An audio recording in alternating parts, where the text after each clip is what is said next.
The sizzling sausage. Studs on cement. Sport in the crisp wintry air. When the drawbridge goes up, see the absolute state of it. You're with Pez and Higgos, it's the circus. New South Wales and the circus delivers. Tim Hewitt, a Queenslander, amongst other things, joins us on the show as a deserved writer reply to tell us that we just don't get it. 10 weeks to go in the league and 57,000 to watch the rugby in Perth. Is Western Australia the new Surrey Hills? Will the city be full of bears? And what does this mean for the future of like-minded men getting together to discuss squirrel grips, third men in, and the play the ball? 8 weeks to go in the AFL, and is there a gap opening up between the top 9 and the rest? Well, Ange, like the look of Carlton in the future, and how good at property development are Hawthorn. There's also NBA Finals. Minjee Lee wins her third major, the Club World Cup. Argentina beat the Lions before they arrive in Perth. And what does it all mean? This episode is brought to you by Swyftx. You can kick off your crypto journey with Swyftx. Join Swyftx and get $20 in Bitcoin for new customers only by using the link in the show notes of this episode. Sam Perry, welcome, and Tim Hewitt, welcome. Oh, thank you, Higgos. Huey, great to have you in. Thank you, boys. Great to be here. Looking resplendent in your Maroons kit of some description. Yeah, I haven't taken it off. I haven't taken it off since the brave Queensland boys saved this state. We were on the brink of collapse. I've got tears and blood and every sort of secretion in this shirt now. The boys did all right. Yeah, nice. Well, we'll come to it. You've got your right of reply yes. That you asked for on social media. But before then, we go to the punters. We hand it over to the punters first. Let's see what these coats have to say. Do you reckon Israel would tag Dacos? What's getting me hot is an Aussie winning the Super Rugby. Go you, Jamie O'Connor. But seriously, when are we going to get another earthquake to stop these dogs? Fucking hell. Jetty Stewart, try on debut. Ricky Stewart, tears. Me, erect. G'day, gents. You know what's getting me hot? The Kangas. Kanga. It sounds hot. Argentina, 28. British and Irish Lions, 24. Stick that up your gob Tuapolotu, you traitor. Yeah. So Ali's going to have his way with you. Yeah, sorry, man. We're going to have to drop you this week for Sammy, but still need you to run the drinks around if that's okay. I answer to the name Manus Labuschagne of Queensland, a private man. My SBS, my no be no run. I have not been provided with an evidence of a strong batsman who can replace me, so therefore I reject this demotion as a sovereign citizen I am. Boys, the ex-missus is trying to send me subliminal messages about what a shit partner I was over her TikTok reposts. But at the same time, the Bronx came from behind and got up on the weekend, so the Lord giveth and he taketh away. Oh, Brian, your team gets booed, they're flying. You might not know anything about rugby league. I'll tell you what's getting me hot, boys. Ashley Klein's whistle. Hoo-wee doggy. Bait. Yeah, no, I did short those Iranian oil futures. Yeah, I did complain to the AFR about that super tax. I was just going to ask you see the Swans won on the weekend? You want to go to a game? No, they don't sell caviar there yet. Only the oysters. All right. What you need to understand about the feeling inside the group is that the fall-off needs to be studied and my TV's going out the window. You're telling me I waited 9 years for another NBA Finals Game 7, and this is what I get. That's a sentiment among the group. It's a feeling inside the group of the circus. Oh yeah, we can do this. But look, I know people are tuning in today to get reactions to the state of play at Carlton at Princess Park, but I do think we should just give Huey his right of reply first on Queensland's heroic win. I mean, I felt from the circus's perspective that we presented this in a balanced and fair way. But sorry, mate. It's Origin.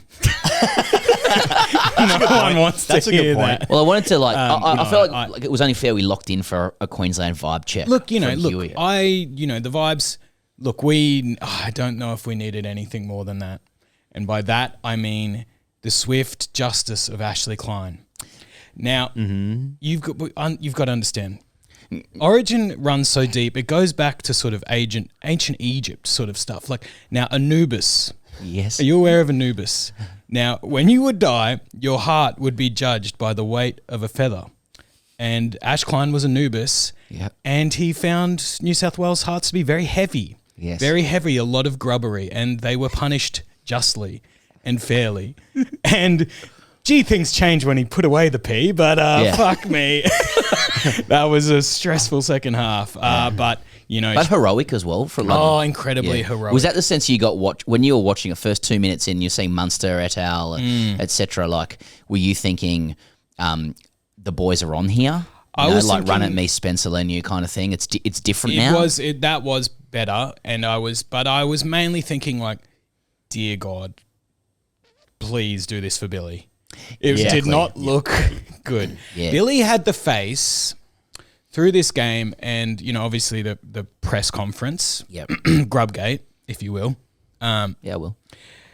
Billy had the face of, I don't know if you ever played, like when you're playing school sport, often against a Catholic school, often a redhead kid, basically Corey Horsburgh, where they get so mad and that they're nearly crying. They're shaking in their face. Yeah. Billy started to have that during the comeback, and I was very stressed. Yes. I thought Billy may sort of perform a Queensland seppuku in the press conference after if we lost that lead, and I was very stressed for our Billy. And where are you sitting on Grubgate? Because it continues. So it begun with Aaron Woods of New South Wales fame and Triple M fame, failing ratings on the show, bringing the ratings up, entertainment, everyone's winning.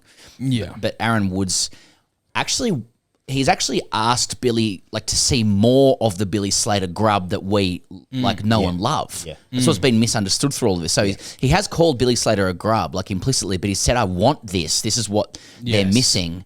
And then Billy Slater, without going into the other implications he made that he's since apologised for, was not happy with that. And then Ryan Hoffman has since spoken on Offsiders on the public broadcaster. Ryan Hoffman, a former teammate of both Aaron Woods with New South Wales and Billy Slater with the Storm, and said that Aaron Woods, in calling Billy Slater a grub, has shown his own grubbery. Yeah. I would say that it is now getting into one of the oldest rivalries besides Queensland and New South Wales, and that is ABC versus Triple M. the bigger question. Mate against mate. Yeah, absolutely. And I would usually say Queensland has more of a Triple M vibe, and New South Wales and ABC, but roles reverse. I mean, it all does seem pretty crazy. I mean, you come at the king, you best not miss. Exactly. Woodsy. Billy. But I think Woods has now spoken out, and it's the only way you can make comment in the media. That'll all come out. He's come out and spoken out, behind the Embattled Network, etc. And we'll come to Embattled Clubs later. Yeah. But he said he understood he was going to cop pelters if New South Wales lost. He was going to cop pelters for his comments if New South Wales lost. But what he didn't expect was to be labelled a coward. So now we've introduced cowards into this. We've got the cycle of grubbery followed by accusations of cowardice. It is crazy. The coward stuff. It is. Yeah, I mean, it is a look. Would you? Okay, let me put it to you straight to you from Queensland. I would be saying this is the funniest. But our Billy has gone this route, and you've got to fall in line. Yeah, you've got to support the king. And Queensland go on from here, don't they? We lose 24-8. But do you think that... But you never underestimate Queensland. We don't underestimate them. The hearts and minds of the West have been captured by the spectacle that was, and the grubbery therein, of Oh, the course. West. Rubbery cowardice, I spectacle thought narrative. for a second I thought we were going into like geopolitics, like the West. And I was like, oh fuck, West has been I didn't captured. plan for this. Boy. That's right. Now, what does Now this the mean for- Imam is kind of That's right. What about the And who's Qatar? So No, West Australia. Do you think West Yes. Australia like it was a bit of a wham, like winning hearts and minds at his Vietnam stuff? Now I have some insight. I was over in WA for game 1. you had boots on the ground. I was boots on the ground in Boots on a the ground. A small pub in Geraldton, and Lovely Let part me of tell you the that the world. vibe was electric, and it wasn't quite electric, and heaven forbid I brought a bit of Origin energy to the pub, and it was frowned upon. Really? I screamed, Cleary, you know, when he missed the first conversion. Yeah. And an old fella, a grey nomad, probably fresh out of his caravan, went, "Can you just steady on a bit, mate?" And the tour manager on the comedy festival program I was on was saying, "Huey, you've got to calm down." And I said, if this old bloke knocks me out in a bar fight, take me off the tour. Yeah, I don't sick. deserve to be here. I don't, because you got to remember, in that moment, when I get glassed in Geraldton by a couple of grey nomads, we are Queensland. Yeah. And this is fire and this is floods. Yep. And I won't stand for it. And you're doing your bit for Origin there as well. Yeah, I've You're got to getting spread guys the who awareness. just want a quiet night to glass you. Well, that's one way to get a bit of press in the WA newspapers. Yeah. Idiot gets glassed at Origin in small town pub. whilst calling out cattle dog. Cattle dog, yeah. It's the spirit of Tommy Radonicus overtook that 8-year-old bloke. Right. And he was strong. He was pretty tough. He got a couple of good shots in. He's dead now. Yeah, He's dead. yeah. He's dead. But look, it was. I mean, it's made game 3 exciting. Thank God. And, you know, as you boys are saying, Origin did need it. Do you Origin think needed the game needs it? Do you game think needs roles reverse, right? So let's imagine that Queensland wins the first game in strong fashion, right? And then New South Wales goes to Perth, needing to get the same result that Queensland did get. Yeah. Do you as a Queenslander envisage that New South Wales could have ever done what Queensland did the other night? No, they would have won like 30-8. Yeah. And not missed the goal. And not missed the goal, Kick yeah. pure. But they, that's the problem. Is that the proverbial it? And would you like to see? That's them not getting it. They can't quite grab it, can they? Would you like to see Ashley Klein referee game 3? Ashley. Now, my opinion really swings and sways on Ashley. Game 1, I was going, this bloke can never fucking hold a whistle ever again. Yep. Game 2, I'm going, look, he refs hard but fair. Yeah, but no, full credit to the boys. Just to finish this segment off, if you like, you letting us know when this segment's finishing? Okay. Oh no, I don't know. I don't. No, well, good. we don't have to finish it. It was, but I I'm just an arsehole. I did a little. This is now this is one of the great Australian art forms. What have you got for us here, mate? Now look, we all know Billie, Bush Billie. He gets a lot of shit for sort of saying things like "We are Queensland." Queenslanders have fires and have floods. Yep. New South Wales wouldn't dream of having any of that. What's that? Yeah, good luck. You know, we got the harbour. Your biggest battle is with Yimbys and not in my backyard sort of stuff. Yeah. So you guys don't get it. So, it's Chinese buying apartments. Yeah, Chinese buying apartments. That's right. Yeah. That's a big war. Tertiary thing. That's a big sort of disasters you have to do. Now the Blues against the Chinese, I'm watching the shit out of that. The cockroaches against the Chinese. Now I've this morning I've tried to write a bit of in the great Australian tradition, a bit of bush poetry for Bush Billie. I was like Rupert McCall style. Yeah, Rupert McCall. That was the time. The man from Blowy Giver, that sort of stuff. Now, okay, if you'll indulge me. Yeah, please. Okay, this is the Ballad of Bush Billie. There was movement at Fox Station because word had gotten round. The Blues had breached the fortress. Would Queensland spirit sway? Bush Billie had to make a stand. From Cairns to the Tweed, this is sacred ground. Come on out, Cleary, Martin and Daly. Ha, it's time to play. Kick out on the full lure, kick. Kick out on the full lure, kick. Our drovers, Munster and Tommy, steer round prime cattle. Howling from the woods, our Bush Billie is a grub. Carrigan, Colgans and Big Tino win the forward battle. Sooking Blues scream and squawk. Klein's giving them the rub. Kick wide of the post. Lomax kick. Kick. Kick wide of the post. Lomax kick. Kick. The filthy cockroach swelled and tried to make a stand. Bush Billie smirked and shrugged. We are Queensland. Every cane toad holding the line. Klein put away the P. To all you Opera House coats, we'll see you in game 3. Pick and stick, Billie, stick. There we go. That was the Ballad of Bush. Oh, mate, well. Oh, Pete, what a wonderful piece of art and literacy. That's just the grand tradition, and it's just, that's what Queensland's about. That's some of the tapestry of State of Origin, isn't it?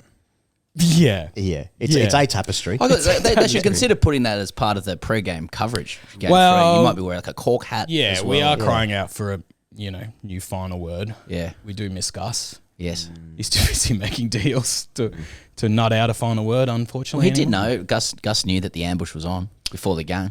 Yes. He did warn people about the ambush. That was when alarm bells were ringing for me. He did also say, I can't see Queensland scoring 2 tries for the rest of this. You sort of get to, if you get enough airtime, you can sort of have something for every situation. Yeah. That's only been our experience. Yeah. Mate, what about the Broncos? They're fifth. They're 5th. I don't know how they're 5th. Yeah. Does that say more about the league? It says more about 80% of the teams more are about fucked. the rugby league this year. It's every game you watch, you go, is anyone good? Yeah. But yeah, I mean that was a great comeback. Poor Nico. Yeah, the blowtorch. There's a blowtorch on a few people every week in sport. It looks like the blowtorch has turned its attention to Nico Hines. Yeah. I don't know what's happening with the Bronx. It was terrible first half. But that's Broncos spirit, We will come back. Is Madge's message getting through? Not to be a huge hater, but I will say this. Every time it cuts to the box when we look so bad in attack, it's like a jump scare remembering that Trent Barrett is our attack coach. You're like, oh, fuck, that's right. Anyway, not to be mean, but I would never be mean on a show like this. No. Thank you. But look, they don't look fully gelled as a team. It's just a lot of really good players having to do the occasional really sick thing. But it's exciting. Well, I know we're 5th, so I guess we're going to win the whole thing. Selwyn Cobbo? So news emerging that Selwyn Cobbo's only, but he's on 650k at the moment, but he's been offered 300 by Madge and his cronies. So a hell of a haircut to take. They've asked him to take a haircut. I'm sure he's desperate to take that. Look, that's a shame. I mean, but it is a problem. It is. There's just too many good players that they should be getting way more out of. So how do you keep them all? Yeah. You see, you're decidedly sounding like somebody who cares too much about the club to be funny about it. Yeah. I'm starting to get the face that Billy had. Do you feel like at this stage of the season, because I feel like in the winter months now, because now they start basically in January, like the first part of the football season isn't the football season. It feels too early, like it's too warm still. And then you get into then it starts getting cold. And then you're like, okay, now this is it. And then it gets into the part like now where it's like there's 10 games left before the finals start. And it's like, oh, this is kind of mid-season. Now we're looking for stories. Now Origin is the big story. Yeah. But this is now in between 2 and 3, right? So when is the next one? No, not next week, the week after. Nice, yeah. Yeah. So now we're looking for stories about where a team's jostling for places. Yeah. But there's 10 games left. Yeah. You know what I mean? And the ladder's insane, right? At the moment, it feels like. Well, the Panthers are 8th. Yeah. And they didn't win a game until June. Yeah, the Panthers dynasty was over. And now they're just in the semis.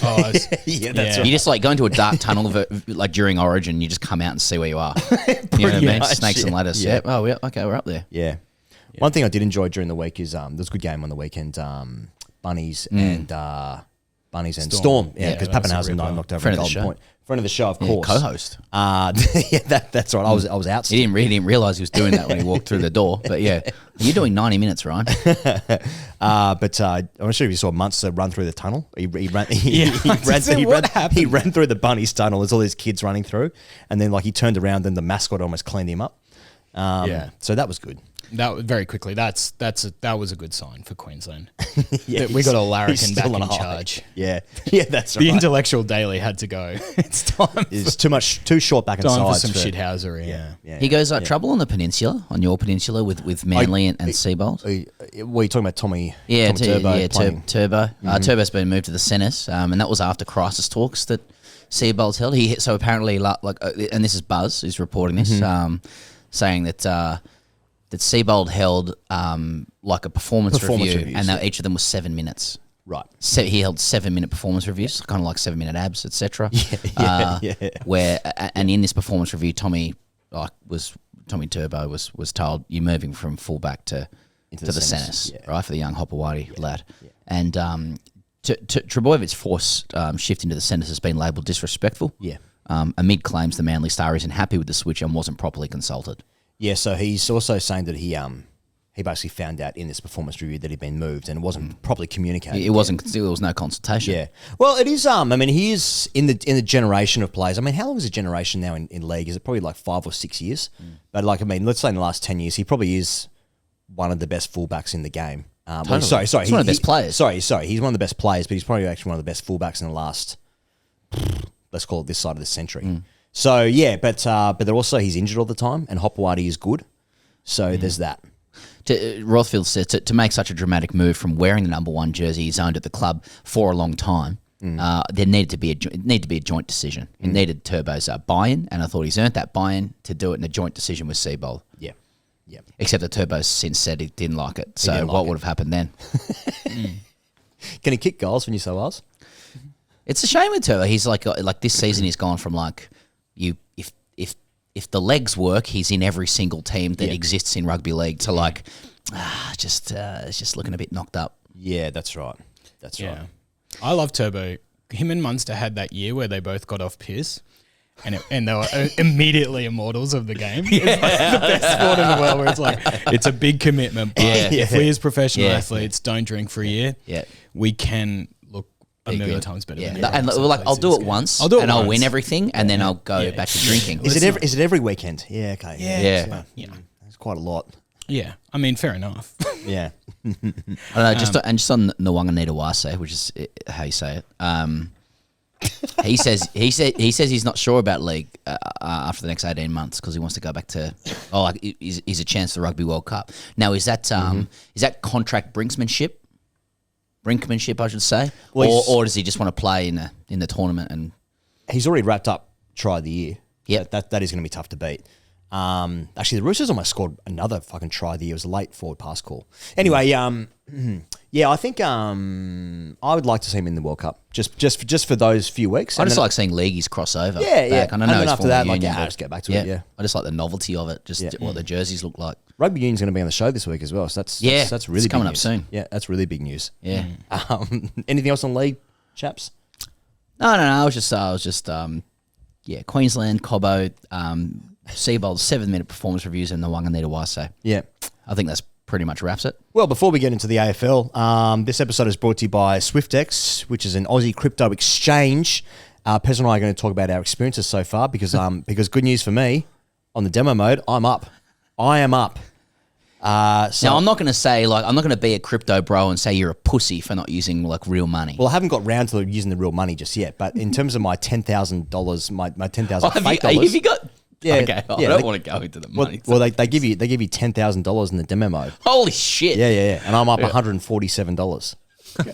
So the Milky Bars are on me. Which isn't to say that that's what's going to happen because I'm I was down a bit so I'm using real monies. Yeah, and I don't know when to say monies or money. Yeah, right. But so boys, actually, that I just feel like anyone who knows how to say monies as kind of counterintuitive as it is, because monies is what you say in kindergarten prep, if you will. You know what I mean? When you've got multiple money. But but it seems like finance people know how to say monies. They know when to say it. They know I don't to know. say it. Yeah. I was down a bit. I don't know. I didn't know why. And I'm just saying the platform Swyftx, it really it's just very clear. It's clear that you're down. Yeah. I couldn't tell you why in any way, but now I'm less down, and that's just okay. It's just swings and roundabouts. I well, guess that speaks to my trend of being up. Yeah. which I hadn't checked for 2 weeks. This is the point: is if this is what you want to do with your bunts, like if you just want to chuck it in there and see what happens, it's speculation. Yeah, it's investing. Which, speculation. but to be kind of like it's not the same as other speculations. I'm saying, but no, if like the platform itself is my portfolio value just went up 1 cent as I'm looking at it now. Oh shit! Yeah. But you can see it. You know, there's graphs and pictures and circles and numbers. And, it's an easy-to-use platform with insights and educational resources to help you start your investment journey. It says "Good afternoon, Samuel" when you log in. I've got all sorts of options. That's nice. Yeah, it's a little personal touch there as well. That's nice. Yeah, but my performance is down $4.37. Okay, so over the journey. Well, across the journey. Well, I'm not sure if I'm being stitched up on the demo mode to entice me further. Oh, interesting. But that's an accusation. I doubt it. That's an accusation. Yeah. Which I'm sure they'll be happy. Don't worry, it's just an accusation. Yeah. allegedly. Yeah. Huey, any crypto in the old purse there? I'll leave Huey out of it. Oh, wow. Guys, I've started an awesome NFT line. It's nudes of peasant niggos that maybe they are. And one of them's up. Look, if Dior on crypto, but if you're looking for a place to work at, Swyftx is good. The dashboard is good. That's the point. That's the main point. You can join Swyftx and get $20 in Bitcoin for new customers only by using the link in the show notes of this episode. Join over 850,000 Aussies who trade with Swyftx. I want to talk to you, Pezza, about. Well, we need to start with Carlton. Absolutely. We need to start with a meltdown. Yeah. And Ange Postecoglou is available. Yep. He is available. That's one of the suggestions. That's been suggested. Ange is available. He's a Carlton fan. We know that he texts Vossi. Yep. You know. Well, there's a new spin on this. I mean, for those who don't care about this game, Carlton, we're told, has one of the great lists. And AFL deals in premiership windows, and mature players and hard bodies, and your little window to come up pops in, and Carlton apparently have beaten this. They made a prelim a couple of years ago, and the giant has stirred after decades of mediocrity. And at the beginning of the season, I think it was the CEO that said, "This we expect top 4 with this team." Yes. Then they lost the first game. That's right. Against Richmond, a side that was expected to win 0 games. Yeah, their window is firmly shut. They're inside a house with no windows. No windows. And children as players. It's a Fritzl house. Fritzl house. That's where Richmond is. That's where. Yeah. So they have won 3 games. Yeah. Shovel and a dream. And so it's been a difficult slide for Carlton this season. It's much to everybody else's enjoyment because they all flip out online, and over the weekend with barely a sliver of the window open, they lost to North Melbourne, who again they're a Fritzl house of a club at the moment, and they've been for a while. And they were down by 7 to 10 goals going to 3/4 time, Carlton. So they were just completely cooked. And so it's baby out with bathwater stuff now in Carlton. Everybody's melting down, and a lot of suggestions have come up. So one of which is Ange Postecoglou is out of a job and supports Carlton. Can he come in? Yeah. Now, we note that a couple of weeks ago, following the Europa League triumph of Postecoglou, Michael Voss, the coach, sends a text to him saying, "Well done," etc., etc. And Postecoglou says, "I'm always watching." Always watching. Now, that's a new spin on that. I because think. that's interesting. Yeah, I'm watching. My next job. You know what I mean? Isn't that what he's? That could be what he's saying because Postecoglou would have known he's out of a job. Levy's already spoken to him. at that time. So definitely. Yeah. So he's watching him park his car, where to park the car, how many steps to go to the front office, that kind of exactly. stuff. So. Postecoglou's a chance to take over from Voss. We don't, I don't know if it's head-on pike stuff yet with Voss. My sense is that he was too good a footballer for anybody in the media to say that. He's too liked. Yeah, that is going to be difficult to separate because Voss was really good at footy. And I agree with it. So I like the cut. I like the shapes, and I like everything that Voss says and looks like. I think he looks good, and I liked how he played, and I liked his. And this relates to you as well, Huey, from Queensland, Lions play, as well. He's just too nice a guy, Vossi, and he's dealing with he's dealing with substandard players. Oh, yeah. And injuries as well, don't Yeah. yeah. You'd be across Carlton's situation, wouldn't you, down here in Melbourne? Yeah, well, I am half Italian, so you sort of just pick these things up. And let me tell you, if you don't know much about Italians and like a Italian fan base, they're some of the most rational people. Yes. And they're level-headed, and they'll approach this with calmness. Yes. And that's why it would be great to be a coach of Carlton. Nice. Yeah. So Ange was also at the World Test Championship final, so he also might be opening the batting for the God, West maybe Indies. he's cursing. Yeah. If I can't have anything, none of this. He's just burn it all down, yeah. He was also Um, playing point guard for the Indiana Pacers in Game 7. Interesting. I'd like to, if it's okay, like, could we just go through a few of Carlton's issues as well? Like that I've observed. I just want to bring up with the group here. So Gary Lime, he was on AFL 360 the other night with Jared, and he was just noting that Charlie Curnow, the forward, has been one of the great frustrations. Within the group. Yeah. And Well, he's won the Coleman, hasn't he? Well, twice. Yeah. Actually. Yeah. Dual Coleman medalist Charlie Curnow, but he's only kicked 27 majors this year, and I noticed there was question marks this week over Charlie Curnow riding a bike to the game. Yeah. Well, he pulled into the car park where. So at the MCG, there's like an underground car park for staff and broadcasters and players, and he turned up on a. I don't think it was a line bike. I think it was his actual bike. Yeah. I had the pleasure of going on Kick It Forward podcast yesterday, and they noted that that a couple of like somebody had written in saying, like, I wasn't going to say anything before the game, but does that ask questions about Charlie Curnow's mental state? You know, like, is he really focused on the game if he's riding a bike? Yeah, he's expending too much energy beforehand. Yep. You know? I also learned that Carlton are actually second on the ladder when it comes to scores at halftime. So they're starting well in games. So that's got to make it a bit more excruciating for their fans as well. Yep. Adelaide first. Yep.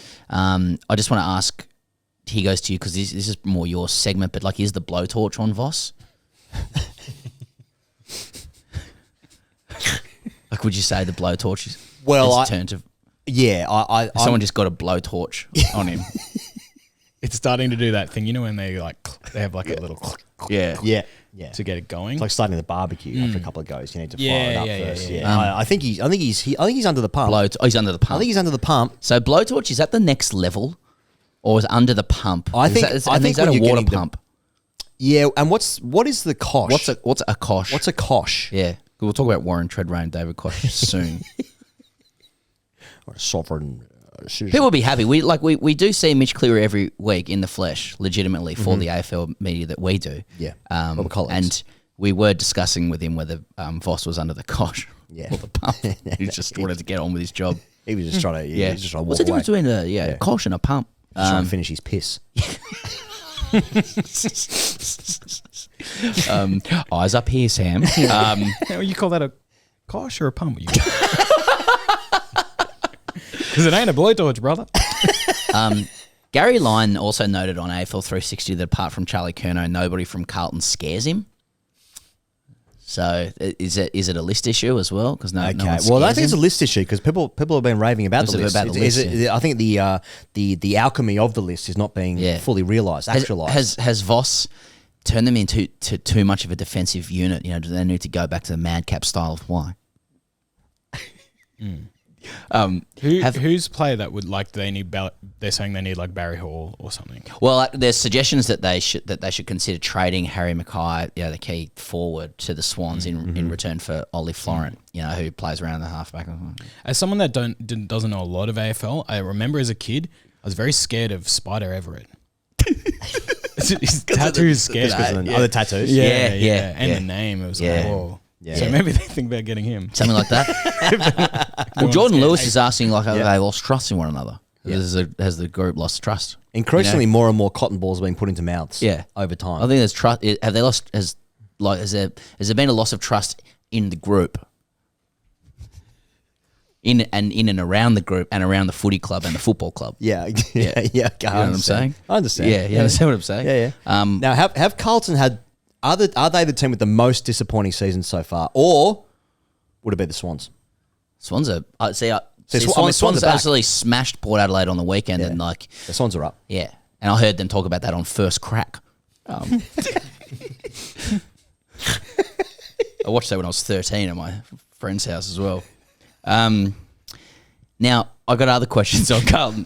Just from doing my research, what about their players under 25? Do they have any A graders? Yeah, no A graders. They don't have A graders. Yep. Okay. I noticed on the socials with Carlton as well, they didn't post anything for 48 hours. That was again a kick it forward, picked it up. But okay. No, yeah, like a dignified silence for 48 hours on the socials. It's been a tough year for the Blues because remember after they lost that first game against the Tigers in the Fritzl House, they then cancelled a membership day, didn't they? Which was the following morning. Yeah, it was. So look, it's been a tough Yeah, but do they make a rod? Are they hoisting their own petard to make a rod for their own back? Yeah, we got people who come into this office and just say they're going to win the flag, from the top, and you're just like, this is why Jared Waitley says this yesterday. The club is overly emotional, not the people inside. It's overly emotional and it's bordering on destructive. Now, if Exactly Jared's what I saying that said, you're overly emotional, you're fucked. Yeah, as far as I'm concerned, that's Gerald Wheatley. Gerald Wheatley, according to. I do like the 48. Just quick, the social 48 blackout, because I would say social. Is that what it's called? They just go 48 blackout. Yeah, I guess. I don't know, but I would say probably the modern equivalent of modern authors like Baby Shoes for Sale Never Worn. Oh yeah, is kind of just social media interns having to be like, not our night. We go again. Got it. Yeah, that's right. Like not the result FT, we wanted. FT is maybe the saddest. Yeah. That's saddest modern literature you can write. Yeah, FT full time. Yeah. Well, I think the first 48 is what murder investigators treat as the first 48 as post murder. Yeah. And after that, then they can't find. It's much harder to find interesting. the perpetrator. Yeah, maybe the social media intern decided to just go on a deep investigation to fix the club. I'll come back with evidence of what we need to prove. I wasn't aware of the importance of the first 48. For social media, I wasn't aware of that either. Yeah. I like that on the FT. Yeah. Well, anyway, it wouldn't surprise anyone to hear that Paddy Cripps yesterday he fronted media to throw his support behind the embattled Voss, and he's asked for supporters to buy in and get behind us. So that's a third way you can address the media. Yeah, you can front it. Yeah, you can front it. Yeah. And that takes courage. It does, especially when you're dealing with an embattled coach who is under the pump or kosh or has a blowtorch on him. That's similar to the volcano, which is just a segment. Adam Treloar's going to miss 6 weeks with a calf strain. Okay. Just with the Dogs. And that's his third of the year. Just a bit of... And that's a watch. Matt Rouse committed to the Suns for the next 2 years. That's good news, there was some interest from the Dogs there. Rouse committed to Gold Coast. Now, okay, I'm going to bring in a Queenslander here, whilst we've got him. Now, the Gold Coast as a sporting place, for how long are we going to commit it as a thing? Well, it is purgatory. Because it's and never for your sins, you have to go play on the Gold Coast. It's been a bit in American sports. It's been a bit like Miami, where they've attempted it to make a thing, and they've spunked some cash down there. They've obviously had LeBron there for a period of time. They got Messi there at the moment, right? Yeah, I guess Brady played at Tampa Bay, so they've had some icons of sports go there, and it's never like really. I guess it's similar vibes as well. There's too many distractions, Sin City sort of stuff. Beaches, and players probably go there thinking that, and in reality, you have to spend your time driving to Robina. Yes, not quite Sin City. Big car town, isn't it? Gold Coast. Yeah. So it's a place to like. Charlie Kerner wouldn't go there. You know what I mean? Well, he knows to worry about kicking straight at the moment. Yeah, true. No, I mean it would be great for one club to get it going there. Yeah, but totally. It is tough. Is there a population enough to get behind it? I mean, it's a big all the population. demographics work for Gold Coast, don't they? Yeah. That's why they keep plonking teams there because all the KPMG people are like, no, there are people here. This is a market. Yeah, and just they don't do anything. Yeah. It's the biggest place after whatever the capitals. Right. But it is sprawl, and it has a vibe of transient people. Yep. Yeah. Like a lot of blow-ins and all that sort of stuff. Yeah, it's a weird place, I think. But yeah, I don't know. They every team that goes there, they the Suns are going all right, aren't they? Well, they're coming 9th at the moment, and so at the moment there's an 8-point gap between Carlton and the Swans and Port in 10th, and Essendon in 10th on 24 points. Then 2 wins away, Gold Coast 9th, and then basically the rest of the field. So. Is there anything else on AFL I just want to finish off? Well, the AFL is set to purchase Waverley Park, Pezza. Oh, huge. For somewhere between $10 million and $20 million, as reported by Tom Morris. Okay. Hawthorn have been using it since 2006. Hawthorn are going to pocket the cash. Now, all of us will remember they bought it for $1 in 2006, and they've sold it for between $10 and $20 million. Good with money. That's good with the money Aussie and dream, venues. really. Waverley Park hosted the grand final in 1991. So apparently soccer clubs, to use that term right now, and private schools registered interest in the venue. AFL swooped in, picked it up between 10 and 20 mil. So good news for Hawthorn. Finally, some good news for Hawthorn, you know? A club that's hardly ever been protected by the league. Nice. Did Oh, they say topical. private schools were going for it? Private schools, yeah. Fuck, imagine that. Yeah. I'm actually surprised they didn't get it, if I'm honest. Yeah. Yeah. Who's more powerful? Yeah. I'm kind of like, I think Waverley Park's a spiritual home for a lot of people as well. Right. You know what I mean? So I'm sort of like, I'll take that stuff pretty seriously. Yeah, of course. Okay, I just for me, finishing off with AFL. Yeah, go on. I just wanted to recommend Mitch Cleary and Sam McClure's discussion on their podcast about the Cats war chest, and more importantly, how do they have a war chest? Just if you look at the figures. Yeah. So I won't give too much more away, but it's a great discussion. Yep. Yep. Whenever I go to Cotton On and get like my 3 scoop necks for $20 and a deep V, I'm like, use it wisely. Geelong. Exactly. I didn't realize how powerful Cotton On is. Yeah. It must make a fucking shitload of money. Yeah. I mean, they're doing well, aren't all their players like scoop on necks. the board now? So and you put on the scoop next and you're thinking this is my war chest. That's for you, Petty Dangerfield. Yeah, exactly. Use it wisely, mate. Exactly. Okay, Rugby Union. First time that's been on the show in a while. Mentioned earlier in the Speakpipes, the what's getting your hotline rather. Argentina beat the Lions 28-24 in Dublin. First time the Lions have lost their opening match of the tour in 54 years. Yeah, alarm bells. That is 1971. Thank you, Huey. Now there's a discussion about whether Argentina or France perhaps should be getting in on the rotation of Lions tours. Obviously, South Africa, New Zealand, Australia every 4 years, etc. Probably. Now the Pumas. Lost Pumas. Are saying maybe we should get a crack, you know? France saying the same thing. So, I mean, could we cop the Lions coming out here every 20 years if both those got in? I think yes. Yeah, like we get a lot of legacy love in sport, you know? Like we had John Newcomb and Ken Rosewell like 40, 50 years ago do well, and Rod Laver, and we still have a Grand Slam. We still have an Open. Rightfully so. And rightfully so. Yeah. We haven't produced shit really for a while. Well, a little bit. Andre Ellie says hello. Yeah, true. I'll take it back. I'll take that back. I'll withdraw that. But I'm going to say that if Argentina is winning a game against British and Irish Lions, then that we should be having a look at them as well. They seem to beat us a lot too. Yeah. And if you've got an interest in growing the sport, then... And I do. I like to sit down and talk about how do I grow the pie of rugby union? How can we grow the pie globally around the game? I've got a few ideas. Shall we go to South America? Yeah, just look at private equity in Silver Lake. And see, France obviously France have got a great legacy of the sport themselves, but like, you know, I've got less interest in the British and Irish Lions going to Europe. You know what I mean? Yeah, they play those players every year in the Six Nations. Right. But yeah, Argentina have a go. They're better than us. Yeah, I know. They have been for a while, but it's like where they play soccer. Yeah, so. I know. I think it's And we used to very be bad good. news for the Wallabies that Argentina just did the Lions, by the way. I think the Lions are going to come over here and fucking pump us now. Yeah. They No would way. No. Yeah. Well, also... Pumas were missing 9 players too. Oh. Apparently. 9 starters. Feels like we've been missing that for a while too. Yeah, we're missing more than that. The British and Irish Lions have put Rugby Australia on notice, declaring the governing body will be breaking an agreement if they do not release Wallabies players to oppose them in the tour games. Okay, so the Lions are about to come out to Perth, where they're going to be greeted by, I believe, 40,000 people. And then they play the Queensland Reds. That's on July 2.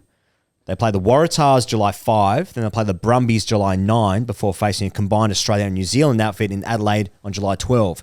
I believe that combined Australia and New Zealand outfit was one that Israel Folau was trying to get a piece of. Right. Yeah. But Australia coach Joe... and then the Wallabies are also playing Fiji on July 6. Yes. So that makes it a bit confusing. So Joe Schmidt, obviously the new Wallabies coach, is initially keen to protect most of his squad from the tour games, but has since softened his stance somewhat. And the British and Irish Lions have been saying, well, it is in the written agreement that that your Wallabies players have to play for their club side, even if the Wallabies have a game themselves. That's right. You have to service our tour. That's right. Which is underwriting rugby union in this country. Yeah. And our fans are. Well, the Wallabies players, my understanding is that they're understood to be filthy at this. Well, they are under the pump. It's Ben Calvley. He expects a competitive force side. This is from the British and Irish Lions. I'd say look in your own fucking backyard, Coat, if you just lost. Yeah. Just look after your own fucking backyard. But he says the agreement's very clear. It says that test players have to be released to play in fixtures leading into that series. That's the expectation. It's really important these games are competitive. Now, like, I don't know about Ben, but, like, it's been... in the 1990s, we used to... Like, sport globally was hospitable to touring sides across the world. Totally. But isn't it, like, de rigueur now to be inhospitable as possible to anyone touring your nation? I think so. No practice games, take every player out. I mean, maybe I'm just too cricket related here, but my understanding about these British and Irish Lions practice games is that they're designed for the club team to fight them. Isn't that how this is meant to work? Like, isn't this meant to be Duncan McRae just punching the fuck out of somebody? Yeah. In 2001. Well, because the idea of the tour, different to Le Tour, which we've not spoken about this week, but unless you want to start talking, start talking about the peloton again, which is obviously a euphemism for group sex. Yeah, of course. Yeah. People walking into apartments. Is there a peloton on tonight? If there isn't a sex club called Le Peloton, I'm not here. Yeah. Now that aside, the idea of the tour was for people to, engross themselves in the culture. You know, they go around to smaller clubs. Yes. Isn't it nicely superstars are mixing with the locals? Rugby union's good like that as well. Yeah. Everyone gets together and puts a blazer on and a tie and a school. And you meet someone from the community and you shake their hand, you bow your head and that kind of thing. You talk about having a few cordials together, which is a euphemism for beers. You go to schools, then do really fucking disgusting really sex stuff. Yeah, that's right. That's right. Yeah, you start docking with each other and pissing in each other's dicks. Yeah, playing slip and slide, grating your testicles on the floor. That was the original idea like of shredded cheese. First of all, the Crusades, Yeah. and second of all, different to the Crusaders, of course, who've just won that. And that's why the British and Irish Lions want the Wallabies players, because That's what they're they want. likely to have the best pieces. I expect Suoliti to be available for Eastwood versus British and Irish Lions, because I heard it's a hog. And then the fucking suits and the bankers got involved. Who actually play mostly rugby. Yes. And then they were like, They've well, always been involved. That's right. What we do without them? Then HSBC got their fucking sticky beaks in. Yeah. And then they were like, well, we can't juice these small games anymore. Let's get in, let's get out, let's fucking squeeze the numbers here. Let's make bulk bunts. Yeah. And so now the idea of the humble tour is fucked, Yeah. Back in the day in cricket tours, like heading over for the Ashes, used to take 6 months, 9 months. Exactly. Leave the kids at home. But is it 4D chess from Calvley saying like Wallabies player, like we don't want these players for the Wallabies to play for the Wallabies because we don't want you to have a game together. You know what I'm saying? Like we want all the Wallabies players to disband and play for their super rugby clubs or whatever the fuck it is, so that you guys aren't ready for the game. You know, is this brinkmanship? Is it 4D chess? Is this is this the hijinks that, let's face it, the British and Irish Lions squad always gets up to? Mm-hmm. Yeah. Well, I would say one thing. I did notice the squad, and it is about nearly 40 players. And I will argue, maybe you do send them back because I don't know how many more players we actually have. Clubbies might be getting a call up if you take 40 players out of Super Rugby. Yes, But very it's stressful looking over that 40-player squad and not really recognising too many players for that squad. Do you think rugby can be resuscitated if the Wallabies can do something against the British and Irish Lions? Because obviously last time they were here, it was a Lee Halfpenny show from memory, and they did the business, and it was a huge moment, and it was sort of the beginning of the end of rugby in the country. It was already on the slide, but we were quite competitive. We were competitive. We won a game, didn't we? We won a game. We won one. Yeah. We beat him in 01 as well. That's a great documentary, by the way. The 01 British and Irish Lions thing. It's basically they visit Ramsay Street like 10 times. And it's Austin Healy just talking about the only reason he came on the tour is to see. The only reasons I came was to see Lou and Toadfish. And he's Sean Connery. He's Sean Connery. 007. So that was hot. Well, the Crusaders won their 13th Super Rugby title. 16-12 win over the Chiefs. Okay. This victory, though, is all the more remarkable given the Crusaders missed the top 8 playoffs in 2024 last season. Saying that, well, they only won 4 games last year. Worst ever season to win their run of 7 straight titles. Saying that they had won also 3 of the last 4. So difficult to say. But in a bit of good news, it's basically an Australian rugby win because James O'Connor played 1 minute in the final. He came or as on. the Speakpipe guy says, boys, actually Jamie O'Connor. Jamie apparently. O'Connor. Yeah, Jamie O'Connor. Yeah. Who obviously moved from the Reds at the start of the season. So that's another good sign for rugby in this country. Is it? Yeah, it was for me. I mean, I wouldn't be sure who'd win between the Crusaders and the Wallabies. In fact, I kind of would be sure, and I don't want to say. But like seeing an Australian play 10 for the Crusaders, I don't know if I've been prouder in rugby union. So like, he came how off do with we 1 have a minute. guy that can play 10 for And the Crusaders? also in a bit of good news, he was not selected for the Wallabies to play Fiji, Well, that so he's would not make even in the sense. squad. That makes sense. Yeah? Play 10 for the winning Super Rugby team. You're not really going to make the cut for You're not the in the top Wallabies. 40. Yeah. Well, that did stress me out because not seeing James O'Connor, he was sort of the last of all the players that I would see on Saturday nights at Friday's Riverside. Yes. Iron Yeah. Williams boots, button-ups, no entry otherwise. Uniform. Yep. And Ski jump haircut. Not seeing Rabbit, which he was called there, he'd sort of push in the line in front of me and go, fuck off, I'm Rabbit. And you go, yeah. No worries, brother. Can I get you a rum and coke? And you go, I'll kill you. And I go, thank you so much for witnessing me. I'm kidding. He didn't say that. But Run, he Rabbit, did say run. I am Rabbit. And when I noticed he wasn't in the squad, I went, hang on, maybe I'm now too old to play for the Wallabies. Got it. And Yeah. that stressed me out quite a bit because I was thinking, oh, maybe Rabbit's still there. Who were the James O'Connor aside, like who were the rugby players in Queensland like on the circuit of a Saturday night that you see like in and around Jarira? Shiver me timbers. He Friday's was Riverside. He was in the second row, wasn't he? Yeah, that's right. Yeah. Yeah, I mean, the glory days of me at Fridays. We're talking Quaid, obviously. Quaid, yeah, okay. Rabbit. Scott Higginbotham. Now Yep. that's a rig. Yeah. We're talking Radiki Samo. Nice. Genya would be floating about. This was and it's the same uniform. Like, is it button up? button like, up. Yeah, but there was RMs? a room. I think they had a room. Oh, really? And I'd be knocking on the door. Yeah. Oh, actually, boys. Yeah, I'm playing a bit for East. Playing a bit. Mate, I'm throw playing. me in the river. Yeah, exciting times there. We had Wallaby Bar. Did you spend time in Wallaby Bar? He goes A little bit, yeah. Yeah, that was a mainstay for us as well, and it'd be like, I remember seeing Morgan Turinui there. Oh, yeah. Maybe a little before the time you're talking about there. Morgan Turinui. I saw Takiri in there. Takiri, Craig Wing often had 2 beers doing the 2 beer dance. George Gregan. Oh, yeah. Yeah. So nothing halcyon exciting. halcyon days. That was when I could get in as well. Sometimes my shoes. That was were back in wrong. the days we had to wear leather shoes to get into a bar. Yeah. Conservative times. It was like this. They You really look were. back at 1920s footage and everyone looks beautiful in a in like a suit. It was basically the same thing. Yeah. That's still strong at Fridays. I caught up with some mates last year, and I didn't get let in, and I had to. My mate's dad was dropping him off. He knew the situation. He gave me his polo button up off his back to let me. Drove So home shout out shirtless. Dr. Ford, one of the great men. Oh mate, you can't get in. Shirt off the back, driving off in the Rover. Gives you the shirt off his own back. That's what they do in rugger. Yeah, It's nice. Yeah.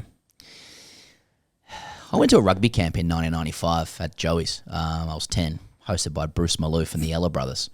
Willie Offhangawi was there. And they, one of the things they made us do was they taught us, do you know the song like, 2 little boys had 2 little toys?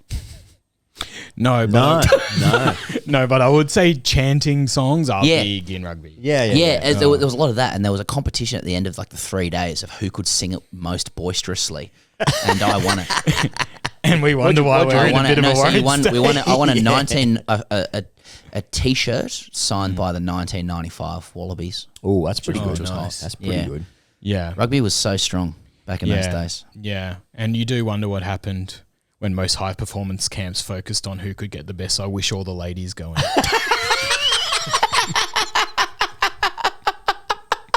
Waves in the ocean. Yeah. And if I was a baker, yeah. That was our school song. And that's rugby. That's rugby this week. And that's a couple of rugger buggers just... Yeah. Just reminiscing, which is what you do over a few cordials. Yeah. Couple of sherbets. Couple of sherbets. Couple of sherbets. Get the RMs on corporate box. Watch this lion stuff, eh? How do you reckon we'll go? Yeah. Has Aussie Joe got his... Who's this chap? Fraser McWright. Now that's a good union name. Who's the rest of them? We need more double-barreled surnames. Yeah, true. Yeah. True. Norton Knight. Yes, Sam Norton Knight. The Club World Cup in the football, that rolls on. Fucking hell. And it's absolute garbage, let me tell you. There's too many players, too many games, there's too many games for these players. So I think some of the Brazilian clubs that are playing are like in their 75th-ish game of the season. That's before you get into like some of the European clubs that are in there. They're playing like in their high 60th games of the season. Max Rushton actually wrote a really good piece about this in The Guardian the other day. It's just about like the eternity of football or the endlessness of football. He spoke about like how the central tenet of a team fandom is that if you're a fan of a team and your team's playing, you simply have to watch it. Like you're being forced to watch it. He wrote this. It is obviously easier for neutrals to ignore it, but if you happen to be, say, a Chelsea fan, then part of the deal is that you follow your team in their games. Sure, there's a hierarchy of importance, Premier League over Carabao Cup, but it doesn't feel like you can just keep this file closed. It might be the most obvious thing ever written, but if your team is playing, your team is playing, which I thought was really nice. Like, and that's been my experience of like this Club World Cup, which has been it's sort of been like willed into importance through, I guess, the media, but it's also because like there are big teams playing this competition, right? And they have big fan groups, right? And if your team is playing, then like you're just inclined to like at least be across it, you know, like who's playing well, has your team progressed out of the group, you know, who scored goals. Like they're playing these games in America. It's the middle of summer, and like I think there was a PSG game against someone the other day. It might have been yesterday actually, and it was like high 30s degrees. Yeah. You know, it's fucking outrageous that these players are forced to play in this. I mean, it's just fucking They're just pushing stupid. it as far as they can. It's like, Right. they're like, isn't that the gambit ultimately? It's just like, how much do people love their clubs? Yeah. Let's see. Yeah. You know, like, let's just, like, I know you love Liverpool. Like, how much would Liverpool have to play before you go like, I don't want to watch this? You know, like, is it 24/7 Big Brother stuff? Like, depends what they're playing. But just on at all times. Like, So I like the first time in my lifetime that Liverpool came to Australia. Fuck, when was that? It might have been like 2000 and I don't know, 10, 11, something like that. Oh, that's what you think? Okay. And they oh wow, oh, a big fan. Yeah. They played at the MCG, and it was like sold out and whatever. I went to that, and I thought that was cool. And then I just realized like that they just finished the Premier League season, and it was just garbage. Like it was just like, okay, you got to see the players play in front of you, but like it just wasn't. It wasn't a good experience for me. It was actually a better experience watching a TV in front of the real fans at home, you know, like the real fans, inverted commas, right? And so like now they've come out here a couple of times and I don't go to watch it because it's like, it's just, I don't need to watch them in a preseason, you know? So like, yeah, I mean, how much they need to play. Well, they're just testing this, right? It's like, maybe if we just put Chelsea on all year, like people will just keep paying money and they'll keep paying money to watch it on TV, and we'll just juice this bad boy. That's right. Then it'll be someone else's problem when people get bored. There's been a few times where they've had like there was like an Audi Cup or something like that. They played in America, and it was like Tottenham and like United, Bayern. Liverpool, Bayern were in it, I think. Might have been Inter Milan or something like that. And I remember like watching Liverpool Man United, and it was in like Seattle or something like that. And it was like, it's billed as like this big thing, as like it's the most famous derby in English football, right? And it's like, but it's not. It's just a preseason fucking kick around. And like, it's just, you're trying to replicate the real thing, which is like a league game at Old Trafford or whatever. It's so fucking forced and fake. And like, I mean, Max. It's just money, right? Like this guys just get heaps of brand money and sponsorships. But it's also like playing on the idea that fans are like, oh no, this is actually really good. And I just think that's fucking dumb, because it's not really good. It's just not. Like, what's really good is like the real thing in season. And yeah, it sucks that you have to like go and like if you really wanted to that, you have to go and pay heaps of money to buy a ticket from a scalper. You got to fly over there, accommodation. It's a really big thing that you don't get. Now, if your team comes to you, then that's cool. But like, I'm just a bit like, it's not good. It's and like one of the best things you can have in sport is like just a break from the thing that you really love. Scarcity breeds demand. But if you're like, I can make money out of this and then take another job, then you just juice that and fuck off. So like if Test cricket, right? Let's say we're in Melbourne. If they played 5 tests a year in Melbourne, it wouldn't be good. It just wouldn't be good. Like Test cricket, especially, is like kind of should the sanctity of it should be kept. I think it should be a rare thing. But like if you had 5 Boxing Day tests, it would just be diminished. It wouldn't be awesome. Good. Oh right, sorry. yeah. If the grand final in the AFL became a best of 5 series, if that would be. If you had if you just had like one podcast a week,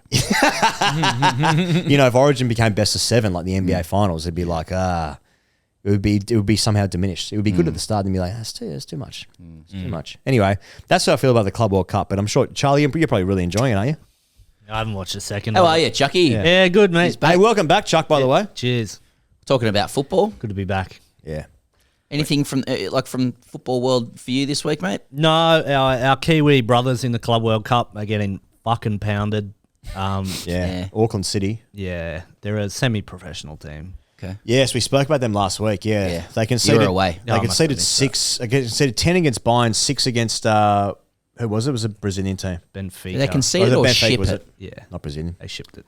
Yeah. Speak Portuguese, I suppose. Yeah, that's right. We've got Boca Juniors tomorrow, so maybe they can, scrape one past. Boca Juniors, fuck, okay. Yep. Yeah, well, that's it for me. Yeah, haven't watched a second. Nice one. Welcome back, mate. Cheers. Good to be back. Let's talk about the NBA Finals. Most watched Finals game since 2019. That was when Toronto beat Golden State. Well, that puts that gives life to the whole need a big market team in there. True. True. How interesting. So maybe it's a story. Maybe it's a story which is interesting. Yeah. That was also the series that KD snapped his Achilles, by the way, which also happened in this game. So OKC win their first championship. We spoke last week about how this as OKC. Yeah. So the Seattle Supersonics were the original OKC before they moved the team. So the Supersonics won in 1979. OKC replaced them in 2008. This is the first championship for OKC. Halliburton for the Pacers ruptured his Achilles in the first quarter. That looked excruciatingly painful. I actually can't even watch that. No. Shai Gilgeous-Alexander wins the Finals MVP. Well done with that, by the way. Thanks. So also won league MVP and the scoring record. Only Jordan, who won it 4 times, Shaq and Kareem have done that. So Finals MVP, league MVP, and scoring leading scorer. Pretty good. So the Thunder's 84 wins this season. That's regular season and postseason. 84 wins. 3rd highest in NBA history, with only the 95-96 Chicago Bulls, who won 87, and the 2015-16 Golden State Warriors, who won 88, have more. The 96-97 Bulls also finished with 84 wins. And obviously, so a good team. People will remember that Golden State, who won 88 games, they did not win the championship. That was the year that LeBron won it with Cleveland. So good team. Good team all up. So just pretty, yeah. So just good basketball I team. guess they're a pretty good team, and they were pushed to the end, but they're just good. Yeah, they'll still never be like the best OKC team though. So even though you've just actually highlighted how they're one of the best teams in the history of the NBA as a season, not even the best OKC team they put out. No. I'm still taking the 2012 team over them. Yeah, in terms of shirt sales. Yeah, well, yeah, exactly, and all that. You mentioned the Bulls. I mean, anything on the finals there? Huey, are you a big NBA guy? No, not really, but I saw snippets. Yeah. NBA has a great Instagram sport. Yeah. Like you can catch most of it on Instagram. So over the weekend, I'm sorry I've bored you with this, Higos, but we had a very wholesome family movie night. Saturday night, it was like pizza, popcorn on the couch. Haven't seen family a lot, being away, going away again, guilt, shame, etc. And lovingly organised by my wife. So I've got 2 boys, 7 and 4, Ted and Barney, and always fights over what movie we watch. I've just decided, carte blanche, I'm like I'll be deciding this, and like 28 dim the days lights and later. everything. We don't like no big like. Well, it's funny you say that. Like, they need to catch up, babe. 28 years later, I'm going to take them to the flicks. It's a Lions documentary from 2007. Yeah, that's right. Put on Where the Wild Things Are to begin with, because like, oh, that's a nice book, and it was like very heavy. It's a disturbed child to begin with, so we turned that off after 10 minutes. I'm like, fuck it, pull the pin. Like I'm deciding this. We're watching Space Jam. Yeah, and we're watching the original Space Jam. Yeah, good. And my boys have never like encountered Looney Tunes before. Your Bugs Bunny, your Daffy Duck, your Elmer Fudd, etc. And it was quite jarring to remember how actually loony they are. It's extremely violent, and this must be some sort of like ADHD representation there as well. But my boys like absolutely frothed on the movie. Like at one stage, my son stood up on the couch and said, "This is the funniest and best movie I've ever seen in my life." I reckon he's seen 5 movies in his life, but like he had a proper movie high. That's awesome. Like moments in the game when it's coming down to the crunch, the Toon Squad are starting to come back because they've got the magic juice. Yeah, like when is it the Tassie Devil? Yeah, the Taz is like doing like his spinny shit, and then one of the other guys like shoots one of the monsters in the ass. Like my 4-year-old is like he's in heaven. Like it's euphorically funny for him. Finally, when Jordan ends up like sealing the game at the buzzer with the with his imagination like stretching his arm, my son like left the couch and ran to our plastic basketball ring. No basketball pedigree at all in the family, and literally he ran and jumped on the ring and like he dunked it and broke it. Like he just pulled it down. he was that fired up. Yeah. And then the next morning he all he wanted to do was listen to the Space Jam soundtrack with his like basketball from his birthday that he'd never used down at the court. Heavy as well. No, dude, it was like yeah. Get on a slam and welcome to the and he was just he couldn't make a shot. So but we're down at the court playing. So like Space Jam, and now he supports Chicago Bulls. So like the brand power of Space Jam 95, 96. Well, I think when R. Kelly's I Believe comes on, that's a powerful moment. But can you separate the art from the artist? Turns out, yes, I can. Yeah, I'm not saying anything about that to my kids. Can I very quickly, probably not. On Space Jam, I would have been the same age when it came out. Yeah. Big for me. Huge movie for me. Huge. And there's a bit where Bugs Bunny goes, riveting stuff, after MJ does a big fire-up speech. And they don't care. And I asked Dad, I go, Dad, what's riveting mean? And he's like, oh, that's when you like drilling. I like. He went into like how to put sheet metal together. I was like, okay. Why'd Bugs Bunny say that? Yeah. Anyway, hell of a flick.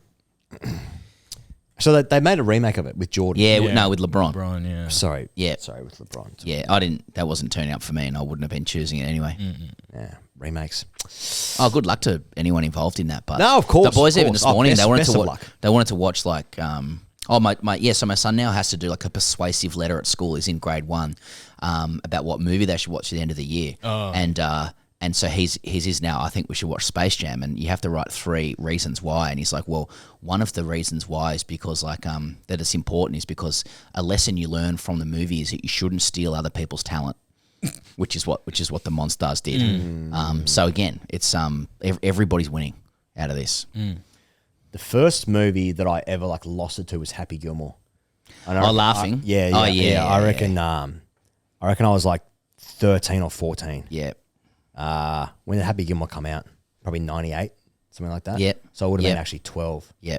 Just the funniest thing I've ever like. I feel like I've had a shared experience with Ted there.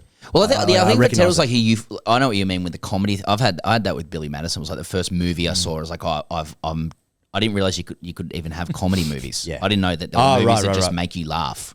Yeah, You know what I mean? Ted was more like he had the high after, like he was on a high after the movie about the Toon Squad winning the game. Yeah, he couldn't believe it that they'd come through. Because I think when I was a kid, like on TV, like Mum and Dad were watching like Casablanca.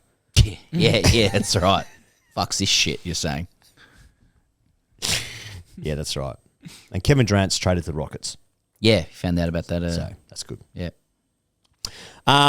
Before we get into Smith Optics and Boys Actually, I just want to touch on some golf because Minjee Lee has won a third major of her career, Huey, taking out the PGA in Texas by 3 shots. She's the 4th Australian to win 3 or more majors. There's Jan Stephenson, who won 3, Kari Webb won 7, Peter Thompson won 5 of the others. She's also Australian sport's highest earning female athlete, if you care about that sort of stuff. Great comeback after collapsing in the US Open. She was never leading in the US Open, but she was in contention, then finished her final round 5 over, finished outside the top 20. She said that hurt her a lot. People have talked about Minjee Lee's, like her work ethic is extremely good, unlike her younger brother, Min Woo Lee, who's obviously a bit of a TikTok sensation, Dr. Chimpinski, Woozy, Let Him Cook, that kind of stuff. Who's a good player himself, he's one on the PGA Tour, but Minjee Lee is a fucking... It's a funny contrast. It's a fucking hard gun. work ethic, 50 million in prize money. It was also Woozy, Let Him Cook. Yeah. There's also Let Him Cook, so, the chef. They're very close in family. Now, there's conversations about can she catch Kari Webb, Australia's greatest ever golfer. Greg Norman only ever won 2 majors. He won the British Open twice, despite being like number 1 in the world for a long period, like a lot of weeks. Only ever won 2 majors. Minjee Lee is one of Australia's best athletes, you'd have to say. 3 majors, and I think she's 20. I think she's 29, something like that. So why don't we hear about her that much? Do we reckon? Don't know. Well, it's probably common on women's golf, isn't it? Unfortunately, that's probably what it is. And the power of TikTok. Well, I was nearly about to say, is her brother? Is she related to the one that says "Let him cook"? But all was revealed throughout the segment. That must be. God. Anyway, imagine her dad. It's like, just be more like her. Yeah. It's shit. Yeah. It'd be awesome. Yeah. And just finally, one of the great blow-ups of all time, unfortunately, Tommy Fleetwood, who is playing in the Travelers Championship. That's a signature event on the PGA Tour. He bogeyed the final hole, so he was leading by 1 on the tee box of 18 ahead of his playing partner, Keegan Bradley. So Fleetwood considered to be one of the best players on tour to have 0 tour wins. Never won on the tour before. One of the highest ranked players to have ever done that. Seems like a ripping bloke as well. That's his problem. He bogeys 18. Keegan Bradley birdies to an outright win. So Fleetwood finished the day 2 over par on the round. No one that finished in the top 15 had an over par final round. It was a tough watch because he seems like a nice guy, but like basically 2-shot swing on the final hole against your playing partner. For a nice guy, tough to watch. But if you do like your blow-ups, that's got to be up there. And so people getting into the choke stuff, Yeah. So it's kind of mean, but Does he actually blow up, or is that the word for like he just failed at that? Like, did he have a blow up? As in did he have an explode? No. Oh, He actually fronted the media. Oh, okay. And he spoke with complete class and grace. And he was just talking about his emotions, how it hurts, and he's angry and he's sad and all these kind of things. Okay. And there's nice shots of his family supporting him in these moments and the kind of stuff. But he fucked it. So that's tough. That's tough for old Tommy Fleetwood there. All right, before Boys Actually, we're going to push the prescription glasses range for Smith Optics Australia, Pezzo. Good. And thanks to Smith Optics for getting behind the circus. As always. The last few weeks. So there's obviously a regular sunglasses range as well, Huey, but you can use the code FAST4. Guess the percentage. Percentage you get off. 4. Yeah, because that's what you're used to listening to podcasts. Yeah, usually it'd be like, it'd be sort of 4 or 5% off. 4 or 5%. Just give us a little. 0.4 would be awesome. Even 0.4% off. It's a good guess. It's a good guess, but it's wrong. It's actually 25% off. Right? Yeah. So it's actually one. It's actually 1/4 off. Oh, that's the 4/4. Yeah. Both are unbelievable. That's both for the prescription and the sunglasses range. Using the code FAST, 25% of your order, 25% off your order at smithopticsaustralia.com.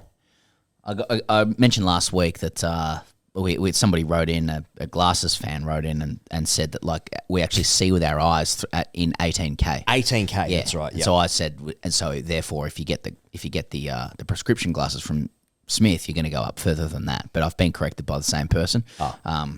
Boys Actually, pizza wrongly asserted that I presume that's me. Okay, pizza. Yep. Getting some Smith Optics on the old mince pies would improve the resolution above 18K. But this ignores the fundamental truth that peepers that need glasses are subpar or outright dog shit.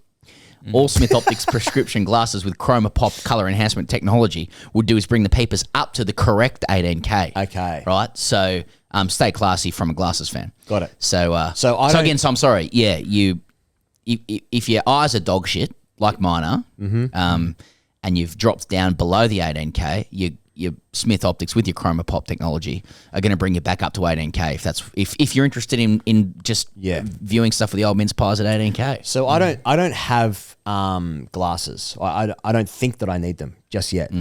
But will I be able to see better if I wear them?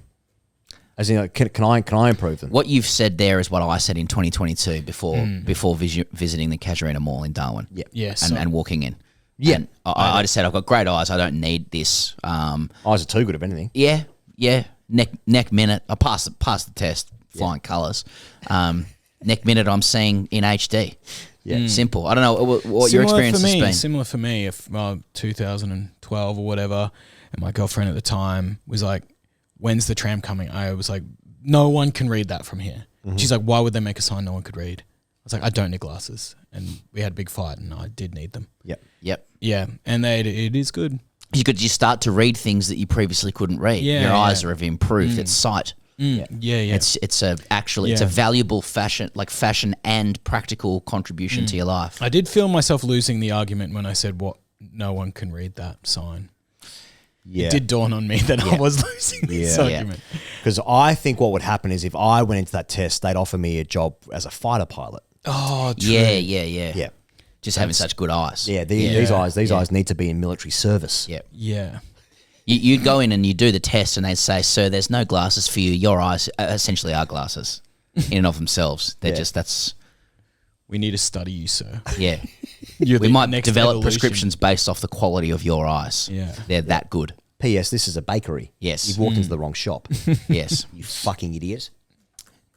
So thanks to Swyftx. If you need any prescription glasses, look no further. Can we get you into some Smiths? Oh, absolutely. Yeah, I would like to get prescriptions. What I do need to do is figure out how to get Specsavers or whoever to just tell me my prescription. Oh, you need the I find it hard to. Usually they're like, yeah, we'll sort that out for you. I'm like, can I see it? They're like, nah. Just come back. And, it's hard to get the stats. Right. So I can go, to Smith or whatever. But this is a me problem. Smith. No, I did one of those normal eye tests. They just give you got an attachment, and then I just sent it to Smith, and they're like, great, we'll make up your glasses. You just have the attachment of the thing. Yeah, the attachment of the thing. So if that makes sense. That does. Yeah, that makes sense. But do you have prescription sunglasses? No, I really need some. Oh, so Smiths. So Smiths. You won't look back. You won't look back. You won't go anywhere. You'll be disappointed if you don't do it. Yeah. So we've got to get you into some Smiths. Oh, right. Okay. Yeah. We're going to make that happen. Okay, this is awesome. Yeah. If we're going to make that happen and you get 25% off. but they will ask for your prescription. Very aggressive with this. Sit there, don't move. We're going to get him. We're going to get him today. Exciting. Okay, boys, actually, first one comes in from Jake. It's titled NRL Immortals, More Than 8. Boys, the tall one, casually mentioned a few weeks ago that Nathan, brackets not to be addressed as Cleary, was saying Huey, you actually can't. He's not to be called Cleary. Yeah. It's just Nathan. Was a guarantee to be the 9th immortal. I let this go as I understand Manly fans know little about what happens outside of the peninsula. But just last week, the same tall one mentioned it again. Is this a deliberate attempt to mock the NRL's decision to hand out immortality to pre-war players who nobody remembers seeing play any games? Or is it another crack in the facades that has been put up to shield from stay-in-your-lane jibes? In 2018, 5 additional players were added, including the man whose name adorns the Best Player Award and the man whose bronze recreation is awarded to the best team each year. Ron Coote was handed his ticket to Rugby League Heaven last year in a ceremony that included a swathe of Hall of Famers, including women, commentators and referees. My father wouldn't let me play Rugby League, but my younger brother did. Not sure if relevant. Yours truly, a sad and lonely Gold Coast Titans fan. So... yeah, I just like saying 8th because it's a very unnatural nickname. Like it's an unnatural word to say as as a catchy, roll off the tongue nickname. Yeah. But he keeps saying in the it. 8th is an unbelievable name for a show. Yeah. Yes. Freddie in the 8th. Yep. Yeah. Good name for a band. Yeah. Yeah. I guess so. You're saying since Joey's just started calling himself the 8th a lot, it's as though there's been none since. Right. And that's why Nathan's the 9th to you. Yeah. overlooking Roncourt. Ninth. Yeah. Yeah. Oh, yeah, ninth. Okay, this one's called Stimp Meter from Tommy. Not so much a boys, actually, but more of a boys. It would be useful to know this for next time if covering golf with any integrity. Golf green speed is measured by a stimp meter on a flat part of the green and letting the ball roll down it. You were speaking last week, he goes, Yes. about like the pace of the greens and Right. how they calculate it. Yep. The amount of feet it travels before stopping is the green stimp meter rating. It basically looks like a small version of those ramps that kids and special people use at 10-pin bowling. Yeah, Also, I've seen those, yeah. Would you mind providing us with your current GA handicap, he goes, and the club that you are a member at so we can assign you to a certain subsection in the golfing hierarchy? Cheers, Tommy. So I've seen those, what are they called? Stimp meters. Stimp Stimp meters, meter yeah. is how they. That's Yeah, how they. okay. I didn't say it last week, but yeah. Okay, yeah, I understand that. Yeah, I've seen those. So like they roll that, and then however many feet it travels, that's how fast. The amount of feet travels before stopping is the green stimp meter rating. Stimp meter rating. Okay, that makes sense. Yep. And the ladder is I play at Peninsula Kingswood, and my handicap's 11. Oh fuck! You've just gone straight out there with that. Well, Does that mean Coates can follow your progress now? I don't think so. They need my GA number. Okay. Oh yeah. So yeah, you play at you play at PK. Yeah. Sorry. Yeah. I play at PK. Yeah, and your handicap's 11. Yeah. Okay. I haven't played in 3 months. I haven't played since before the wedding. So 11 haven't played that much. Yeah. So I'm going to guess it's not that at the moment. Right. But, Okay. Wow. Yeah. All right. This is called You Thought Sport Nuffies Were Bad. Dear Peasant, he goes, I've thoroughly enjoyed listening to the boys actually segment each week. Funny stuff. I've occasionally been tempted to write in and add my 2 cents on topics like births in Wagga. Brackets, the mortality rate at Wagga Hospital is lower than other cities in the Riverina, so it's common for someone in Griffith, for example, to book in a C-section at Wagga. Or the pronunciation of Napoli, Pes Vivi Ragioni. Have I said that right? Oh, I don't know. Oh, it's all right. I'm deferring to the king. I know. I got yeah. freaked out. Yeah. The fear in my ancestors. However, due to my fear of confrontation, I have resisted until now. I say this less as a criticism and more as a cautionary note before you awake the true pedantry beast, the audio community. Tune in here, Charlie. Recently, I saw one of your TikToks come up on my FYP. What's FYP? For your page. For you page. Oh, sorry. And was dismayed to see both of your microphones angled directly toward the ceiling and you speaking into the sides of them. What you boys have to understand is that your microphones, Shure SM7Bs, have an end address design. This means the diaphragm of the microphone faces the tip of the foam cylinder, and so your mouth should speak into the end, not, in capitals, the sides. If someone were to share these clips to r/audio engineering, I could only imagine the sneers. Quote, this is off-axis coloration deluxe. Fuck me, the cloud lifter must be cranked on that thing. The poor editor will be RXing the fuck out of the ceiling fan. This is a small sample of the side mouth remarks you can expect. Audio nuffies are basically 4th graders who took an interest in STEM subjects, and having been around both since the age of 16, I would take a fanciful chop story in a stretching circle over the audists any day of the week. To save yourselves from the inevitable abuse, I'd advise you to straighten up your miking techniques, yours in brackets high fidelity. Ben? Yeah, I'd say we get this every couple of months, like something equally as stringently worded. Yeah. And the answer is that is correct. But what you have to understand is that you really, really don't need to worry that much about that because the quality of these microphones is such that you're going to be okay. Charlie? I mean, I'm back. Like, I sort of defer to the audio community on this because I know what they're like.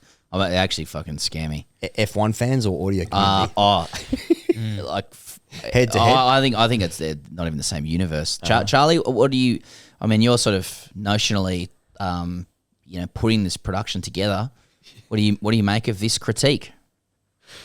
I use my microphone properly. So if he thinks I sound any better, so hang on. So we'll compare the pair. They don't sound any different. Well, hang on. What is it? So I'm talking into the top of it now. Exactly my point. Yeah. We can fucking hear you.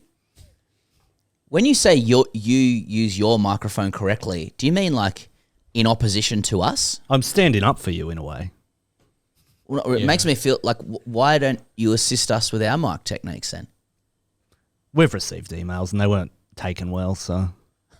What's the point? That's a good point. Yeah. Chucks.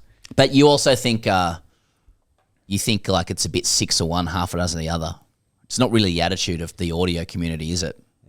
Well, I mean, if you listen to the show and he only realised that was what was happening when he saw a clip on TikTok, it can't be that big of an issue. Yeah. But, so are we accepting the boys actually there or denied? I mean, technically he's right. He should talk into it, the top of a microphone. But, it's all looking okay here. Yeah. Get a life. Get a life? Yeah. Is that what he said? Okay. Nice. Oh. Fuck. Just thinking about like when we first started doing the Grey Cricketer, I can't remember what kit we were using back in the day. But I remember like people in London were like, you couldn't hear it on the train, on the tube, because obviously it's loud underneath there and whatever. So like that was 2016, something like that. Yeah.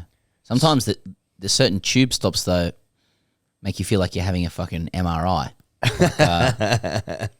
But yeah. Anyway, so like you come a long way from there. So, but it's still not enough. It's never enough.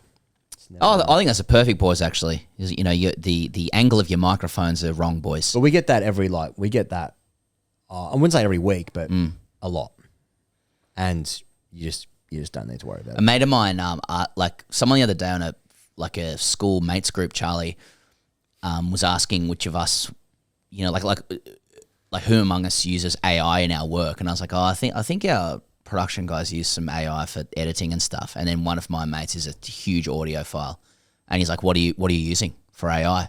I was like, and I knew immediately to back away from that conversation. Mm-hmm. I was just like, I don't really know. He's like, no, I want you to go in and ask because I reckon I can improve it. I was like, well, you don't even know what it is, and you can improve it. That's just what the attitude is. I kind of like the hard on that those guys get for it though. Really. Yeah. Mate, that's all I got this week. Oh, that okay, surprises right, you. yeah, Yeah, no, there's only 5 people on to correct us this week. Oh, okay, fair enough, yeah.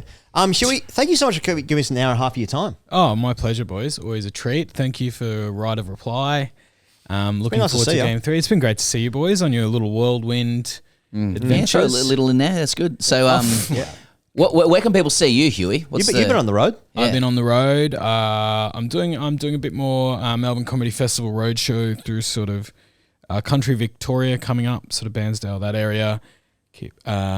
Just follow me on Instagram if you like. I love that. Just type in like Tim Hewitt comedy and you'll see. Yep, and just Cooper's Inn comedy. If you want to listen to my podcast, Feed and Bra with Zach Dyer.